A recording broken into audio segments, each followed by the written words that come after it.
ఓం గం గణపతయే నమః.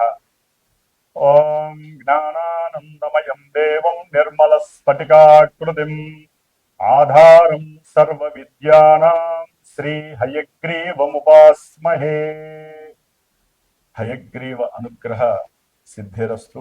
వీక్షించేటటువంటి ప్రేక్షకులందరికీ కూడా ఈ యొక్క ఏప్రిల్ 14వ తేదీ నుండి మే 14వ తేదీ వరకు కూడా సూర్యనారాయణుడు అనగా మన యొక్క అంతరిక్ష భాషలో రవి, సూర్యుడు అనేటటువంటి పర్యాయ పదాలు ఉంటాయి. కాబట్టి ఈ సూర్య భగవానుడు మీనరాశిలో నుంచి మేషరాశిలోకి తన యొక్క ప్రవేశాన్ని కావిస్తూ ఉచ్చస్థితాన్ని కలిగినటువంటి 10 డిగ్రీల వరకు కూడా ఈ సూర్య భగవానుడు ఉచ్చస్థితిని కలిగి ఉంటాడు. కాబట్టి ఎంతో మంది రాశుల వారికి, అట్లాగే సూర్యగ్రహ నక్షత్రాలైనటువంటి కృత్తికా నక్షత్రము, ఉత్తరా నక్షత్రము, ఉత్తరాషాఢ నక్షత్రము, అట్లాగే సింహరాశి, కొంతమంది రాశుల వారికి అట్లాగే ఈ నక్షత్రాల వారికి కూడా చాలా చక్కటి ఆరోగ్యము, అనుకున్న కార్య అధీష్టాలు, ఉన్నతమైనటువంటి ఉద్యోగ ప్రాప్తి కలగటానికి అవకాశం లభిస్తుంది. ముఖ్యంగా ఎవరైతే ప్రభుత్వ ఉద్యోగపరంగా ఎన్నో ఎగ్జామ్స్ రాసి ఎన్నోసార్లు ప్రభుత్వ ఉద్యోగాలకు సంబంధించినటువంటి పరీక్షలు రాసి ఉన్నారో వారందరికీ కూడా చక్కటి ఉత్తీర్ణత శాతం కలిగి అట్లాగే ఉద్యోగ ప్రాప్తి కలగటానికి అవకాశాలు మెండుగా ఉన్నాయి. ముఖ్యంగా ఈ యొక్క నెలలో ఏప్రిల్ 14 నుంచి కూడా మే 14 వరకు గ్రహస్థితుల్ని గనక పరిశీలించినట్లయితే ముఖ్యంగా మాసవారి మేష సంక్రమణం, అంటే రవి ఒక రాశిలో నుంచి ఇంకొక రాశిలోకి ప్రవేశించినప్పుడు సంక్రమణం అంటారు. ఇది చాలా విశిష్టమైనటువంటిది. అటు పితృదేవతలకి చాలా పవిత్రమైనటువంటి రోజు ఈ సంక్రమణం.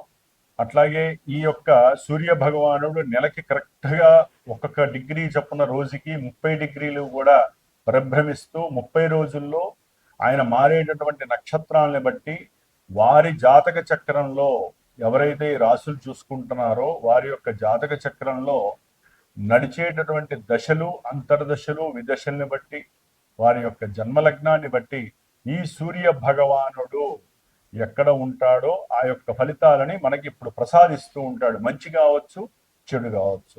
కాబట్టి చాలా మందికి రాశి మాత్రమే, మా యొక్క నక్షత్రము, మా యొక్క రాశి దండి ఎలా ఉంటుంది అని మాత్రమే కనుక్కుంటున్నారు. కానీ ఈవెంట్స్ వైజ్ కానివ్వండి, లేదా మీకు ఏదైనా ఇబ్బందులు కలుగుతున్నప్పుడు మీ జాతక పర్యవేక్షణని మీ మనసుకి నచ్చినటువంటి గురువు ద్వారా చక్కగా తెలుసుకొని ఎన్ని రోజులు, ఎన్ని నెలలు మేము జాగ్రత్తగా ఉండాలి, ఏ అంతర్దశల్లో మేము విద్యకు కానివ్వండి, ఉన్నత విదేశాలకు కానివ్వండి, లేకపోతే వివాహపరమైనటువంటి చర్యలు చేపట్టడానికి, ముఖ్యంగా ఎవరైనా సరే ఆరోగ్యపరంగా బాలేనప్పుడు ఆరోగ్యానికి ఏ ఫలితాలు, అంటే ఏ ఫలితాన్ని ఇచ్చేటటువంటి దేవతలను ఆరాధించాలి, అట్లాగే సంతానము కలగకపోవడానికి కారణం ఏంటి, ఇవన్నీ కూడా జన్మజాతకంలో మాత్రమే తెలుస్తాయి. రాశిని బట్టి కొంతవరకు మాత్రమే మనకి జాతక విశ్లేషణ పరంగా ఇక్కడ ప్రస్ఫుటమవుతాయే తప్ప డైరెక్ట్గా చంద్రుడు అనేటటువంటి వాడు మానసిక చర్యల్ని మాత్రమే సూచిస్తాడు, సూర్యుడు మాత్రమే ఆత్మని సూచిస్తూ ఉంటాడు. కాబట్టి జన్మజాతకం ప్రధానం.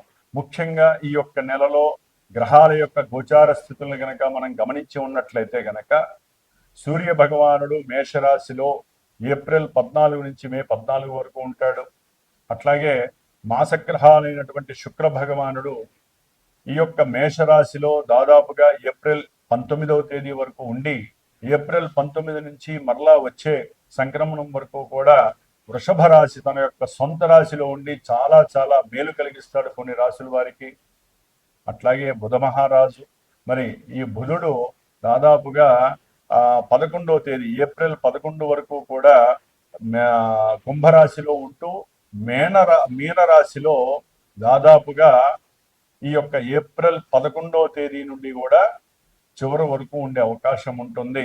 కాబట్టి ఈ యొక్క శుక్ర భగవానుడు, బుధుడు, అట్లాగే రవి, ముఖ్యమైనటువంటి గ్రహము కుజుడు. ఈయన శనితో కలిసి మే 10వ తేదీ వరకు కూడా మీనరాశిలోనే సంచారం చేస్తూ ఉంటాడు. కొంచెం కొన్ని రాశుల వారు మాత్రము కుజుడు శని ఆపరేటింగ్ అయ్యేటటువంటి రాశి మీనరాశి కాబట్టి కొన్ని రాశుల వారు చాలా జాగ్రత్తగా ఉండాలి. ఏదేమైనప్పటికీ కూడా ఎవరైనా సరే వారి యొక్క జాతక పర్యవేక్షణతో పాటుగా ఈ యొక్క గోచారాన్ని చూసుకున్నప్పుడు మరి ఏ దేవతల్ని ఆరాధించాలి అనేటటువంటి విషయాన్ని తమ యొక్క గురువుల్ని చక్కగా కనుక్కొని విశదీకరించుకొని ఆ యొక్క దేవతా నామాలని కానీ స్తోత్రాలని కానీ అర్చనని కానీ పూజలు జపాలు హోమాదులు చేయించుకుంటే మాత్రమే వారి యొక్క కర్మ పరిపక్వత చెందుతుంది. అనుకున్న కార్యాలయంతో ముందుకు వెళ్ళటానికి అవకాశం ఉంటుంది. కాబట్టి సర్వే జనా సుఖినో భవంతు అనేటటువంటి నామాన్ని అందరూ ఆచరించండి. గో రక్షతి రక్షిత, గోవుల్ని రక్షించండి. వాటి ద్వారా కలిగేటటువంటి పాజిటివ్ ఎనర్జీస్ మన దేశాన్ని భూగోళాన్ని కాపాడుతూ ఉంటాయి. వృక్షో రక్షత రక్షిత, వృక్షాలని ఎవరూ కూడా ఛేదించకండి. వృక్షాలని సాధ్యమైనంత వరకు పెంపొందించుకోండి. ఎందుకంటే ఒక్కొక్కరి యొక్క జన్మ నక్షత్రాన్ని బట్టి ఒక్కొక్క వృక్షము ఉంటుంది, రాశుల్ని బట్టి వృక్షం ఉంటుంది. కాబట్టి ఆ వృక్షాలని పెంచితే గనక వారి యొక్క ఆయురారోగ్యాలు బాగుంటాయి. ఇట్లా ఎన్నో విషయాలు మన యొక్క జ్యోతిష్య శాస్త్రంలో నిక్షిప్తమై ఉన్నాయి. కాబట్టి మరి మేషరాశి నుంచి మీనరాశి వరకు, అట్లాగే అశ్విని నక్షత్రం నుంచి రేవతి నక్షత్రం వరకు ఎవరికి ఈ మాసాంతము సూర్య సంక్రమణం వలన మేషరాశిలో సంక్రమించినటువంటి ఈ యొక్క సూర్య సంక్రమణం వలన ఈ 4 గ్రహాలతో పాటుగా కుజుడు అట్లాగే గురుడు మిథున రాశిలోనే ఉంటాడు. అట్లాగే శని భగవానుడు మీనరాశిలో ఉంటాడు. కేతువు సొంత నక్షత్రంలో సింహరాశిలో ఉంటాడు. రాహువు కుంభరాశిలో సొంత నక్షత్రంలో ఉంటూ కూడా వారు చేసే విన్యాసాలు, వారిచ్చే ఫలితాలను మనం ఇప్పుడు తెలుసుకుందాం. ఓం శ్రీమాత్. తులారాశి వారికి ఈ మాసము ఏప్రిల్ 14 నుంచి మే 14 వరకు కూడా గ్రహాల యొక్క గోచార స్థితిగతులను కనుక గమనించినట్లయితే సూర్య భగవానుడు లాభస్థానాధిపతి ఉచ్చస్థిత గతుడై సప్తమంలో ఉండటం ద్వారా వీరు ఏదైనా సరే ప్రయత్నపూర్వకంగా చేసేటటువంటి వివాహాది సంబంధిత విషయాలలో కొన్ని ఇబ్బందులు కలిగినప్పటికీ తండ్రి గారి యొక్క ప్రోద్బలం వలన కావచ్చు, వీరికి ఉన్నటువంటి మల్టీ టాలెంటెడ్ విషయం పరంగా కావచ్చు, గ్రహాల యొక్క గోచార పరిస్థితులు అనుకూలించడం వలన కావచ్చు, వివాహానికి సంబంధించిన విషయాల్లో కొంతవరకు ముందుకు వెళ్ళటానికి అవకాశాలు ఎక్కువగా ఉంటాయి.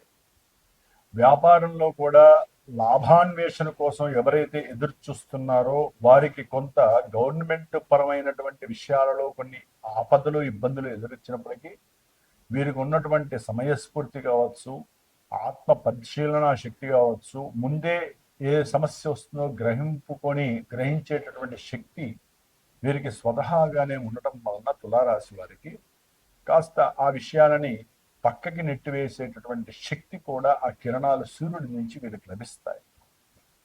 కాబట్టి వివాహము, వ్యాపార విషయాలలో కొన్ని అవరోధాలు కలిగినప్పటికీ వీరి కోరిక నెరవేరడానికి సూర్యుడు ఉచ్చస్థితి చాలా ఉపయోగకరమైనటువంటి పరిస్థితుల్ని వీళ్ళకి కలుగు చేస్తున్నాయి. అట్లాగే ఏదైనా సరే ఉద్యోగ సంబంధిత వ్యవహారాలలో వీరికి చాలా అనుకూలమైనటువంటి పరిస్థితులు కలుగుతున్నాయి. 6వ స్థానంలో ఉన్నటువంటి కుజుడు, అట్లాగే శని, బుధుడు వీరు అనుకూలమైనటువంటి పరిస్థితుల్ని, కార్యనిర్వహణ సమర్థత శక్తిని కూడా ఇస్తున్నారు. ఉద్యోగపరమైనటువంటి విషయాలందు కావచ్చు, కోర్టు వ్యవహారాలకు సంబంధించినటువంటి విషయాలందు కావచ్చు, విద్యా సంబంధిత వ్రాత పరీక్షలు ఎందుకు కావచ్చు, వీరికి అనుకూలమైనటువంటి పరిస్థితులు గోచరిస్తున్నాయి ఇప్పుడు ఉన్నటువంటి తులారాశి వారికి ఈ కాలమానం. చతుర్థంలో పంచమంలో ఉన్నటువంటి రాహువు సంతానపరమైనటువంటి ఇబ్బందులని, విభేదాలని, వారితో మాట పట్టింపులని, కొంతమంది స్త్రీలకైతే కనుక గర్భ సంబంధిత కొంత అనారోగ్య పరిస్థితుల వలన ఇబ్బందులను కూడా ఈ రాహువు కలుగు చేస్తూ ఉంటాడు. వీరికి ఉన్నటువంటి ఏకాగ్రత శక్తి సరిగ్గా గనక ఉపయోగించుకొని ఒక దేవి ప్రార్థన, ఏదో అమ్మవారి ప్రార్థన గనక వీరు చేసినట్లయితే గనక ఈ రాహు యొక్క శక్తి వీరికి అచంచలమైనటువంటి యోగాల్ని కలుగజేస్తుంది.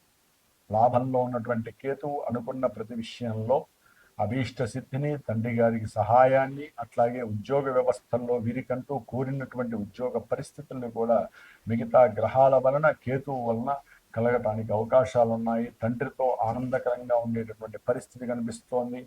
ముఖ్యంగా అతి ముఖ్యమైనటువంటి శుక్రగ్రహ బలము ఈ నెల 20 తర్వాత ఈ యొక్క తులారాశి వారికి ఆకస్మికంగా ధనలాభము, వృత్తిపరంగా కావచ్చు, భార్యాభర్తల యొక్క అన్యోన్య అనుకూలత కావచ్చు, కుటుంబంలో సౌఖ్యత విషయంలో కావచ్చు, ఏదైనా సరే చక్కటి అనుకూలమైనటువంటి లాభము, కార్య లావాదేవీల్లో విజయము కనిపించడానికి అవకాశం కనిపిస్తోంది. అట్లాగే గురు మహానుభావుడి యొక్క దృష్టి అనుకున్న ప్రతి కార్యక్రమంలో కూడా సిద్ధిని కలిగింపజేయటానికి, అట్లాగే ఉద్యోగ విషయాలందుగాను, వ్యాపారంలో వృద్ధి చేసేటటువంటి ఆలోచన విషయాలలో వీరికంటూ ఒక సమర్థత కలిగి చక్కటి గురుబలం వలన వీరికి చక్కటి ఆరోగ్యముతో పాటుగా అనుకున్న సంకల్ప సిద్ధి, ఉద్యోగ వృద్ధి కలగడానికి అవకాశం ఉంటుంది. ఏదేమైనప్పటికీ గ్రహాల యొక్క గోచారం గమనించినట్లయితే ఒక్క సూర్యగ్రహ ప్రతికూలత మాత్రమే వీరికి కాస్త ఇబ్బందిగా ఉంటుంది. ఎందుకంటే మొన్నటి వరకు కాస్త ఉద్యోగపరమైనటువంటి కార్య వ్యవహారాల్లో లాభం కలిగినప్పటికీ ఇప్పుడు కొంచెం వ్యాపార విషయాలలో వ్యాపారస్తుల మధ్య కొంచెం జాగ్రత్త ఉండాలి. కఠినత్వం పనికిరాదు. అట్లాగే మాకు అన్నీ అయిపోతాయని మాత్రం అనుకోకండి. ఆదిత్య హృదయాన్ని చదవండి. అట్లాగే దుర్గాదేవి యొక్క స్తోత్ర ప్రార్థన చేయండి, కనకదార స్తోత్రం చేయండి. మీరు అనుకున్నటువంటి లక్ష్మీదేవి మీకు తప్పకుండా వరాన్ని ప్రసాదిస్తోంది. కాబట్టి తులారాశి వారికి చాలా అత్యద్భుతంగా ఉంది ఈ మాసం అంతా కూడా అని చెప్పటంలో ఇబ్బంది లేదు. ఇది ముఖ్యంగా విదేశాలలో నివసిస్తున్న వాళ్ళకి, లేకపోతే వ్యాపారాలు కొనసాగిస్తున్నటువంటి లావాదేవీలు కొనసాగిస్తున్నటువంటి వారికి కొంత స్వల్ప మాత్రంలో పెట్టుబడుల్లో పెట్టినటువంటి పెట్టుబడులకి తగ్గ లాభము కలగకపోవడానికి అవకాశాలు ఉన్నాయి నీచస్థిత బుధుడి వలన. కాబట్టి వీరు బుధగ్రహ స్తోత్రాన్ని ఎక్కువగా ప్రార్థన చేయండి. వెంకటేశ్వర సుప్రభాతాన్ని పొద్దున్నే వినండి. విష్ణువు యొక్క అష్టోత్తరాన్ని నిత్యము అర్చన చేయండి. మీకు తప్పకుండా ఆరోగ్య పరిస్థితి బాగుంటుంది. అట్లాగే నరాల ప్రాబ్లంతో అనారోగ్యాలు పడి హాస్పిటల్కి వెళ్తున్నటువంటి వాళ్ళకు కూడా కొంత ఈ బుధుడు యొక్క శక్తి లభించాలంటే బుధగ్రహ స్తోత్రాన్ని చదవండి. అట్లాగే పెసరపప్పుతో చేసినటువంటి నివేదన అమ్మవారికి అర్పించండి. చక్కటి లాభము, ఆరోగ్యము, కార్య దక్షతతో కూడినటువంటి వ్యవహార విజయం కలుగుతుంది. ఓం నమో నారాయణాయ.